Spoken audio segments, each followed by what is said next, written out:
Welcome to our channel.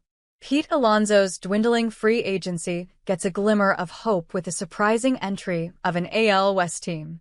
If Pete Alonso were playing musical chairs right now, he'd be the last man standing. It's harsh, but the reality of the unpredictable offseason this time around is unmatched. Like many fans, even MLB insider Ken Rosenthal had believed that Alonso would re-sign with the Mets. In Fair Territories podcast, he said, "The entire industry believes the Mets are going to re-sign Pete Alonso." Even Jim Bowden of The Athletic mentioned that the deal could happen sooner rather than later. But well, that doesn't seem to be the case. Recently, Jon Heyman updated that the New York Mets and Alonso aren't on the same page. In a New York Post article, he mentioned a sizable gap between Alonso's asking price and the Mets' offer. And well, Heyman is right because the gap surely is substantial, as the Mets offered Alonso just $90 million.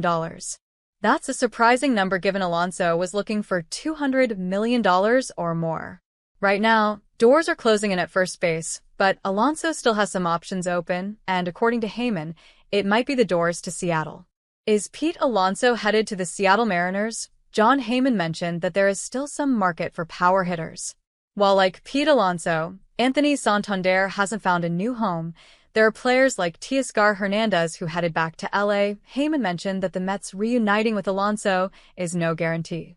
But Heyman said, the Mariners are another team that needs offense, suggesting that Alonso could make it to their roster. However, Heyman did point out that Mariners Park is a rather difficult park for right-handers.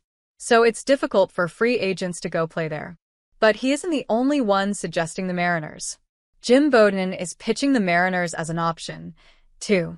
In a December 6th article, Bowden said, the best single move the Mariners can realistically make is signing Alonso, putting his 40-home run bat behind Julio Rodriguez in their lineup.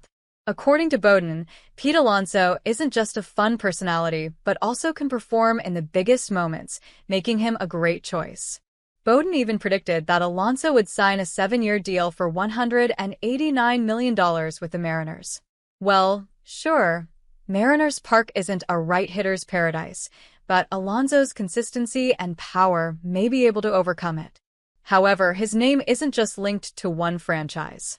Could Polar Bear head to the Giants? Is Pete Alonso heading to the Bay Area?